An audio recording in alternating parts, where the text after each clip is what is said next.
பாட்டு கச்சேரி, அப்புறம் டான்ஸ் நிகழ்ச்சி, இந்த மாரி விஷயங்கள்லாம் வந்து நல்லா வைரல் ஆகுது அப்படின்னு நெனச்சு முடிவு பண்ணாங்களா? என்னங்கிறதெல்லாம் தெரியல. சிறகடிக்க ஆசையில நேத்தும் வெறும் வந்து ஒரு டான்ஸ் காம்படிஷன் மாரி எல்லாரும் மாறி மாறி ஆடிக்கிட்டு இருக்கிறதும், ஸ்ருதி வந்து திடீர்னு காணாம போனது மட்டும் தான் நடந்துச்சுன்னு பார்த்தா, இன்னைக்குமே வந்து அத வச்சு இப்ப கடைசியா அவங்க லாயர் கிட்ட தான் போயிருப்பாங்கன்னு கண்டுபிடிச்சு, முத்துவும் மீனாவும் போய் பார்த்தா, டிவோர்ஸ்க்காக அப்ளை பண்ண போயிருக்காங்களாம். என்னம்மா மேட்ரு? அதுக்குள்ள என்னம்மா அப்படின்னா, அவ்வளோதான் அவன் அந்த பொண்ணோட விளாண்டுட்டு இருக்கான். அவ்வளோதான் நாங்க முடிவு பண்ணிட்டோம் அப்படின்னு வந்து பேச, ஐயோ அந்த பொண்ணு கீழே விழுந்துருச்சு அதனால தூக்குனாருன்னா, ஐயோ நான் பெரிய தப்பு பண்ணிட்டேன் அப்படிங்கிறாங்க ஸ்ருதி.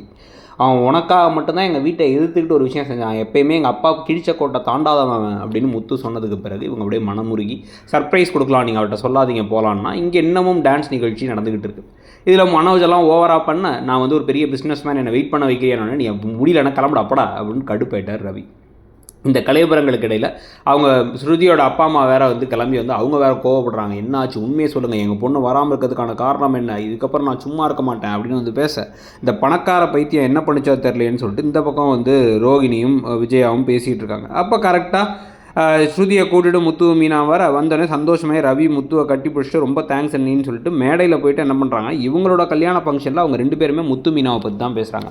முத்து மீனா தான் எங்கள் கல்யாணம் நடக்கிறதுக்கான முக்கியமான காரணம் மீனா தான், அதுக்கப்புறம் வந்து எனக்கு ஒரு அக்காவாக இருக்கிறது மீனா தான் அப்படின்னு வந்து ஸ்ருதியும் ரவியும் மாற்றி மாற்றி சொல்லிட்டு முத்துவும் எங்களுக்கு நிறைய ஹெல்ப் பண்ணியிருக்காருலாம் சொல்லி, ஆனால் வந்து வந்ததுக்கு தேங்க்ஸ் அப்படிங்கிற மாதிரி மட்டும் மனோஜ் ரோஹினிகிட்ட சொல்ல அவங்க கடுப்பாயிட்டாங்க ரோஹினி. அதில் வந்து ஆன்ட்டி எனக்கு ஒரு என்டர்டெய்னர், ஆனால் வந்து அங்கிள் எனக்கு அப்பா மாதிரின்னு சொன்னவொன்னே, அப்போ என் அம்மா மாதிரி பார்க்கலையா அப்படின்னு விஜயா வேறு அப்செட் ஆகிட்டாங்க. மாற்றி மாற்றி எல்லாம் இது பண்ண இந்த பக்கம் அப்படியே கடுப்போடு வந்து இந்த சுதாலாம் வந்து நின்றுட்டுருக்காரு.